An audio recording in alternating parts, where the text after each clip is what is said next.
This podcast does not provide medical nor legal advice.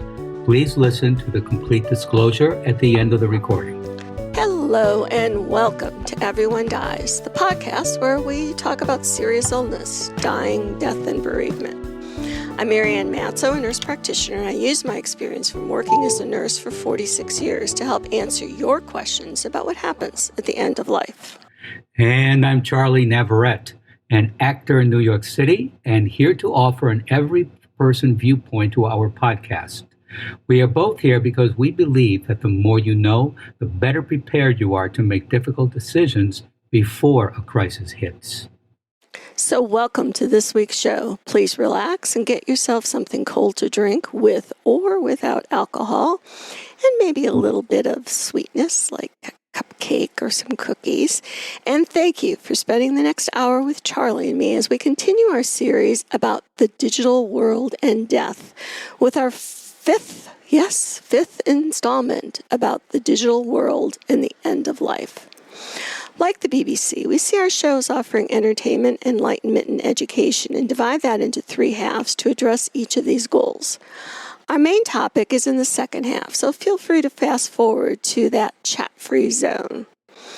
In the first half, Charlie has the story of the Boston Cooler. No, not the Boston Strangler, the Boston Cooler, and our recipe of the week. In the second half, I'm going to talk about how to prepare now for your digital afterlife. And in our third half, Charlie continues his series on ways to die in the future. Hello, Charles. Hello, Marianne. Come on down. Okay, yeah, actually, when you mentioned about the sweets and maybe with a sweet drink, I just had to jot a few notes as to what sweet drink would go with that. Maybe a daiquiri, traditional yes. lime daiquiri, one of those things that, pina colada, that's what I was thinking of. So, okay, good. So it's a good way to start the show. I may need to take a bar break in the middle. So what's new with you? What is new? It's, God, is it possible to say nothing? I mean, Sometimes nothing new is good. Life goes on. Yes. Doing whatever. Yes. I'm so boring. You are many things. Boring is not among them. Well, I feel like I'm boring because I have nothing to report. So I hope you're doing something that you can report. Yes. In our first half, from our friends at Gastric Obscura, in August 1924, a reader contributed a recipe to the Detroit Free Press for a nectar that the Olympians pined for but didn't know how to make. The cool summer drink consisted of sarsaparilla, a sassafras soft drink, poured over a scoop of vanilla ice cream and stirred until smooth. The name of the sweet, godly elixir? The Boston Cooler. It makes sense that a Detroiter would wax poetic about the Boston Cooler. Motown has become synonymous with the sweet treat. Though the Boston Cooler, originally a cocktail of rum, lime, and soda water, was born in Massachusetts in the late 1800s, it gradually migrated and morphed across bar counters and soda fountains until it evolved in its final frothy form. Vanilla ice cream stirred in a glass of Detroit's Verner's ginger ale until smooth. Like Billy D. Williams. Smooth. Across all its iterations, the Boston Cooler stayed true to its original purpose, supplying cool refreshment on a hot day. Even without booze, the drink remained a go-to recipe for bartenders when the temperatures rose. An 1889 article about New York summer cocktails featured a recipe for a Boston Cooler that blended ginger ale and sarsaparilla. The long, teasing headline read, "Seductive drinks that come like a breeze from the Arctic. Cocktails that are midsummer poems. A recipe for a liquid blizzard suited to the dog days." During the heyday of American soda fountains in the early 1900s, Boston Cooler became a catch-all term for any chilled drink. Philadelphia soda jerks mixed theirs with local Hires root beer and ice cream, while Maine mixologists made theirs with a combination of Moxie, a local bitter soda, lime, and rum. Going even further off book, one ice cream company's 1915 recipe for a Boston Cooler was simply a scoop of ice cream resting in a halved melon. But none of these accompaniments paired with vanilla ice cream were quite like one brand, Detroit's Verner's, a drink that exists somewhere between ginger ale and cream soda. In 1967, Verner's made a move to claim the Boston Cooler as its own by trademarking the name. Though they specifically trademarked Boston Cooler to promote a new ginger ale flavored ice cream bar, that treat met with modest success. It wasn't until a new version of the Boston Cooler emerged, a smooth, milkshake-like blend of ice cream and Verner's, that the company's cooler conquest was complete. At this point, all other Boston Coolers, whether made with rum, melons, or Moxie, faded into the shadow of a massively popular ginger soda shake. Now, Verner's Boston Cooler is so undeniably Detroit that, in 2016, local McDonald's stores gave out free Boston Coolers on the city's 315th anniversary. Soda fountains have largely disappeared, but you can still find Boston Coolers at Detroit's ice cream parlors and bars, which sell alcoholic versions. It's also incredibly easy to make at home. All you need is Verner's and vanilla ice cream. Die-hard fans may insist the ice cream be another Detroit favorite, Stroh's, but any vanilla ice cream will do. Is it truly the nectar of the gods, or at the very least, a refreshing liquid blizzard on a hot day? Try the recipe to find out. You can mix one up and put it in your Yeti to take to your next funeral lunch, and you don't even have to share. Bon appetit! Please go to our webpage for this week's recipe of the Boston Cooler and additional resources for this program. Everyone Dies is offered at no cost, but is not free to produce. Please contribute what you can. Your tax-deductible gift will go directly to supporting our nonprofit journalism so that we can remain accessible to everyone. You can also donate at www.everyonedies.org. That's every, the number one, dies.org, or at our site on Patreon, www.patreon.com, and search for Everyone Dies. Marianne? Thanks, Charlie. In the past 4 weeks, we've been talking about death in the digital age. This discussion has a name, cyberthanatology, which is the communication of death related to experience within and with the digital or cyber world. Cyberspace is not independent of the physical world, and the people inhabiting cyberspace are real people. Each internet user leaves a digital footprint, and the addition of data in cyberspace creates a digital identity.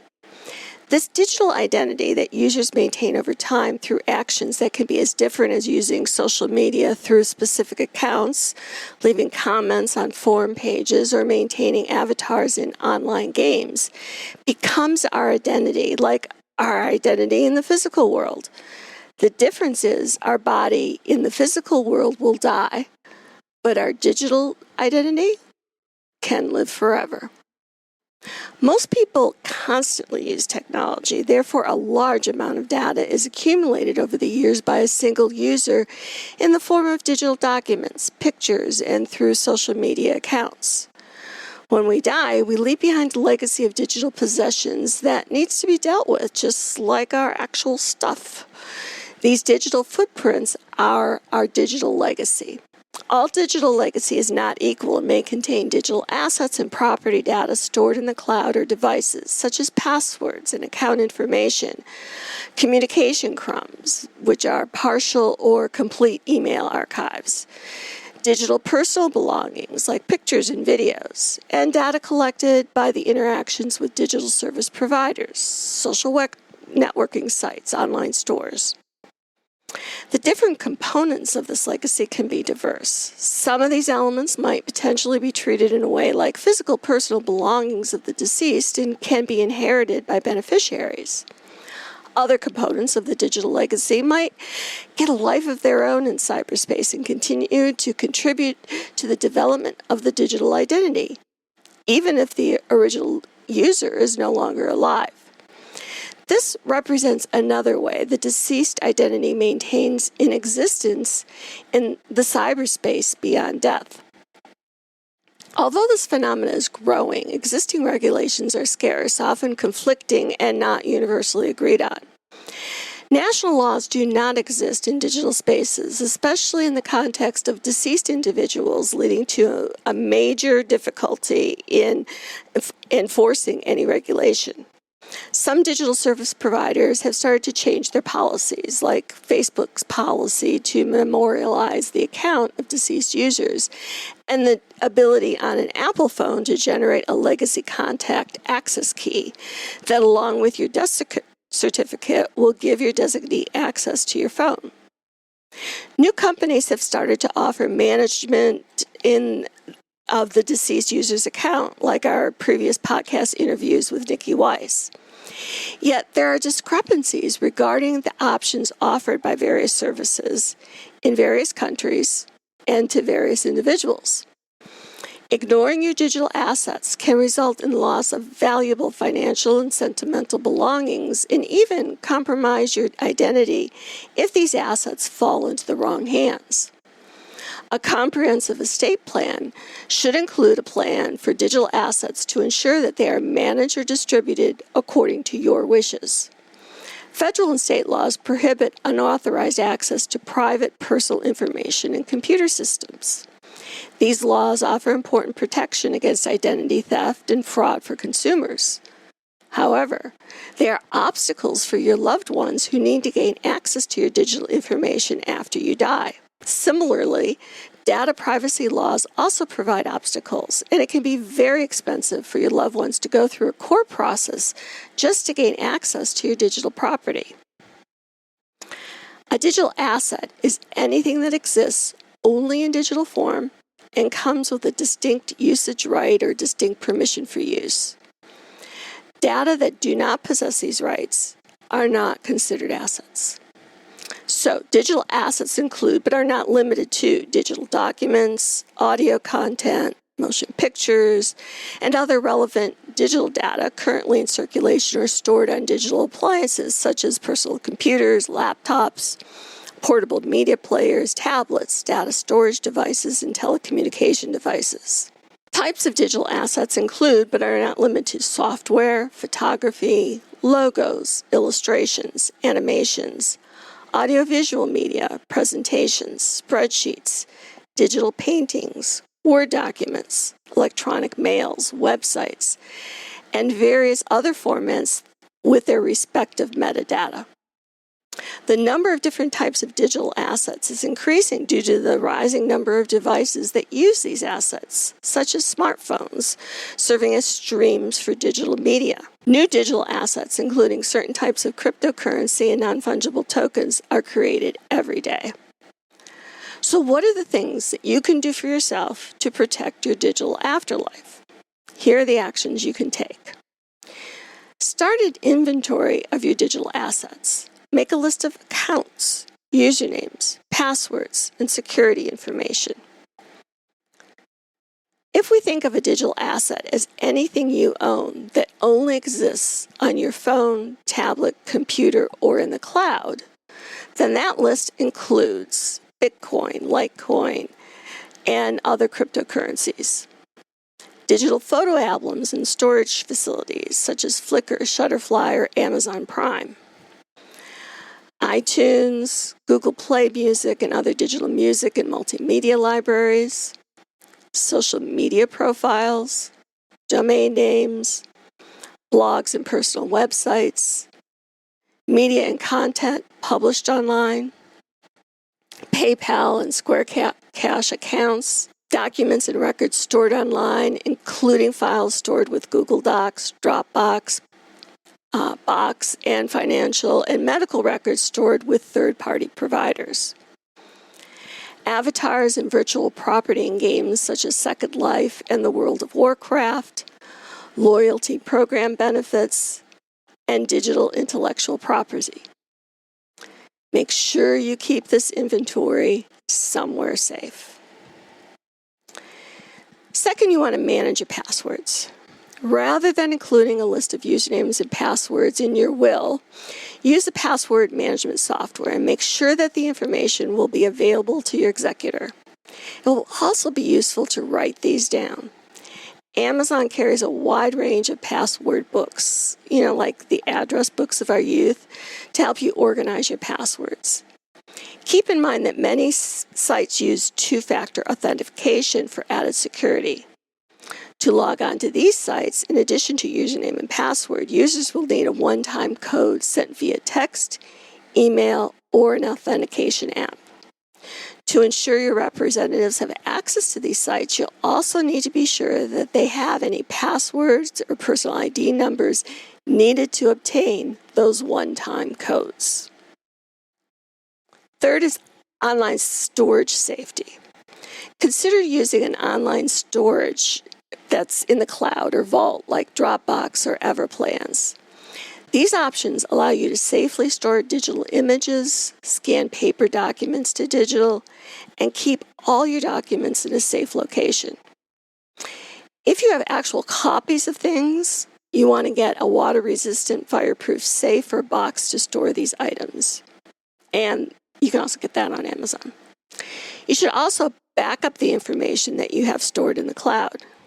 Back up any digital assets to a storage device on a regular basis so they can be accessed by your family members with fewer problems. Next is a digital asset plan. As part of your estate plan, include a detailed plan for your digital assets. This part of your estate plan can help you specify your wishes and ensure that your information is safe.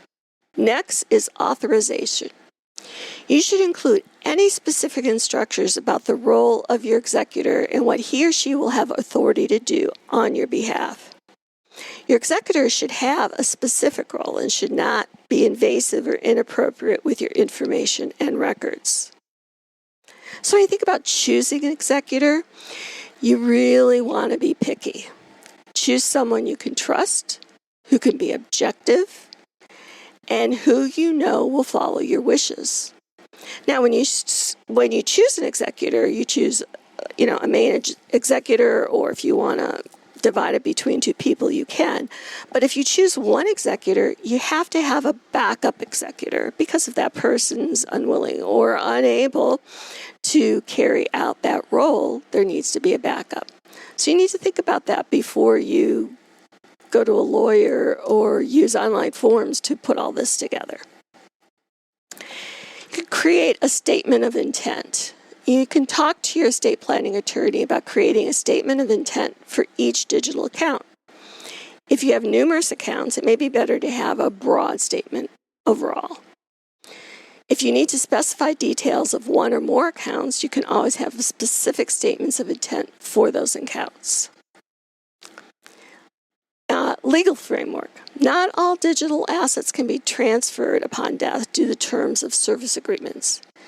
Be aware of any restrictions as you plan, and this usually comes up related to your digital music collection. In addition to identifying digital assets and giving family members access to them, your estate plan must address ownership issues involving these assets. Consider working with your estate planning advisors to create a digital asset protection trust, sometimes called a digital asset revocable trust. This trust, which typically is revocable, allows you to transfer ownership of digital assets to the trust, or in the case of licenses, grant authority to the trustee to access and manage the asset. I'm not sure how much we've motivated you to do other aspects of advanced planning, like a will or an advance directive or a durable power of attorney. But maybe this scenario will motivate you to plan for your digital afterlife. Imagine Imagine someone using your image to create a sex bot with a computer program that has your bot engaged in all types of behavior you may not even know exist, with people and animals and a wide variety of inanimate objects. It could happen, and you could prevent it. Charlie, thoughts? Well, Marianne, the cat's already out of the bag. The genie's out of the bottle. But you know what? It's funny you're saying this because it was just last week that Meta slash Facebook slash Instagram lost a lot of people's photos and videos. It just disappeared. They don't know what happened, and they're not saying what happened. They just are sorry it happened. We can't do anything about it. And Meta slash Facebook slash Instagram refuses to say how many people were affected. And this is, I believe, Facebook, Meta, Instagram is still the largest of these things in the world, and they can't control it. So to put everything you have on the computer, online, or whatever it's called, storage, yeah, as you had mentioned, you got to have a backup. You can't just put all your eggs in one basket. You have to have a backup.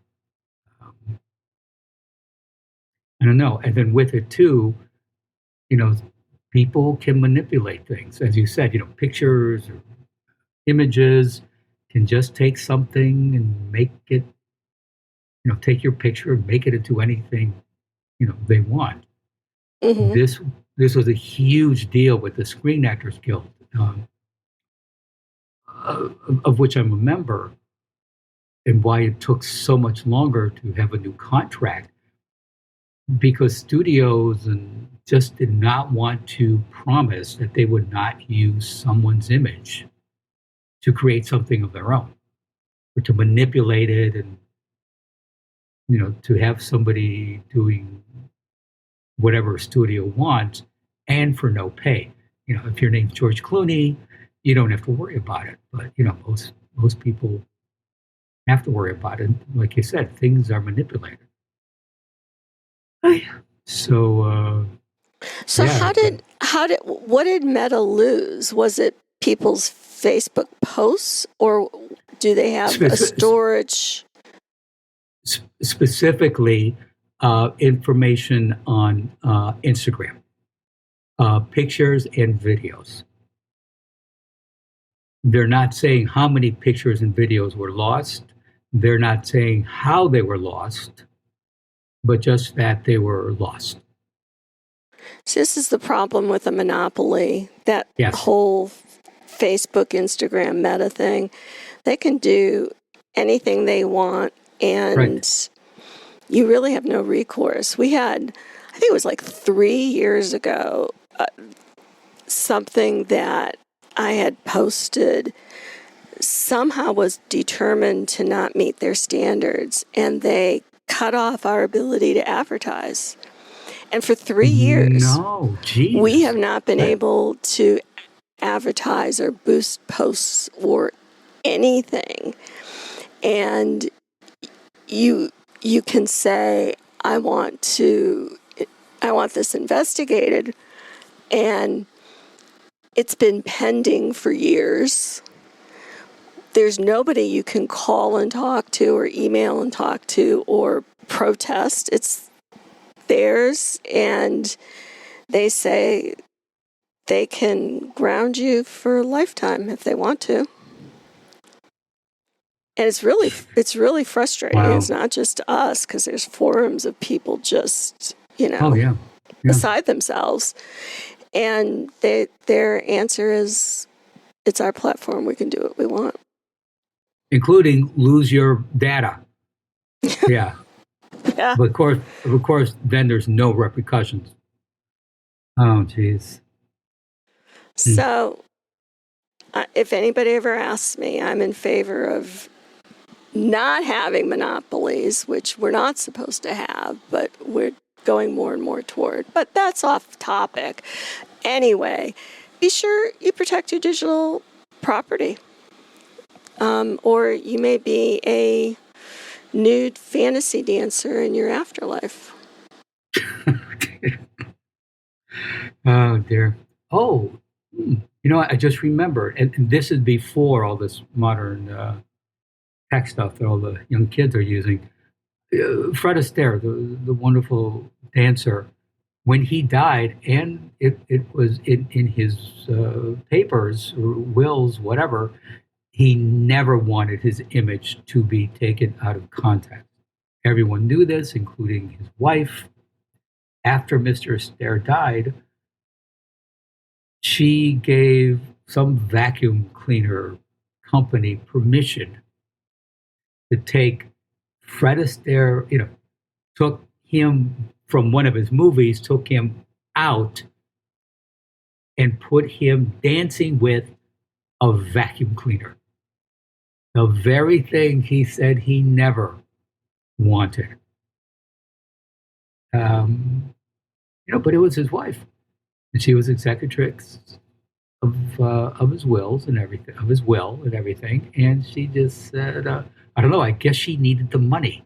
Who knows? But Astaire said no. He never wanted that, and this was long before the age of all this digital stuff we have now to deal with. And there are now protections to protect against that. And then, like I said, be sure you choose an executor who's going to do what you want, not what they want. But then, again, if you're, you would think your wife would listen to you. But, Silly girl. No. Okay. In our third half, this week's predicted cause of death is impaled on the tusk of a resurrected woolly mammoth at a futuristic zoo. Hello, Marianne. This sipping on a nice Boston cooler made with Vernors sounds like a way to go. Imagine taking your family to the zoo centuries from now and catching a glimpse of a real-life woolly mammoth. Harvard geneticist George Church and his team have made the de-extinction of the woolly mammoth their mission. In 2015, Church's team successfully spliced the DNA of a woolly mammoth into the genome of its closest living relative, the Asian elephant, using CRISPR. This was a great first step, but there are many challenges when it comes to scaling genetic engineering to, mammoth proportions. The task would likely involve artificial wombs and a ton of time. The resulting creature won't be as much a mammoth as an elephant/mammoth hybrid, but it's the best chance we have for resurrection. If you've ever seen a depiction of a mammoth, you know they're, woolly. Their shaggy hair is incredibly inviting. Children and adults alike all want to pet them, and you are no exception. You lean too far forward over the fence as soon as one stirs, you could surely be its friend.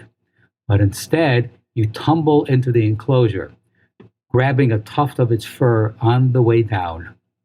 Woolly mammoths were about the size of African elephants, 11 feet and 6 tons, or about 12,000 pounds, about 4 compact cars, and their tusks were about 15 feet long.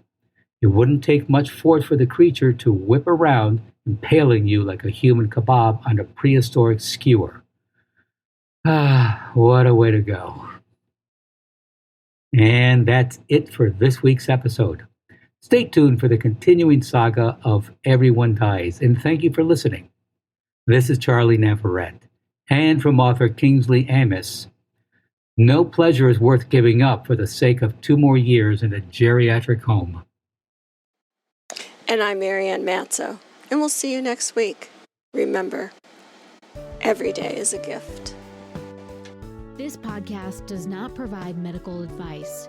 All discussion on this podcast, such as treatments, dosages, outcomes, charts, patient profiles, advice, messages, and any other discussion, are for informational purposes only and are not a substitute for professional medical advice or treatment. Always seek the advice of your primary care practitioner or other qualified health providers with any questions that you may have regarding your health. Never disregard professional medical advice or delay in seeking it because of something you have heard from this podcast. If you think you may have a medical emergency, call your doctor or 911 immediately. Everyone Dies does not recommend or endorse any specific tests, practitioners, products, procedures, opinions, or other information that may be mentioned in this podcast. Reliance on any information provided in this podcast by persons appearing on this podcast at the invitation of Everyone Dies or by other members is solely at your own risk.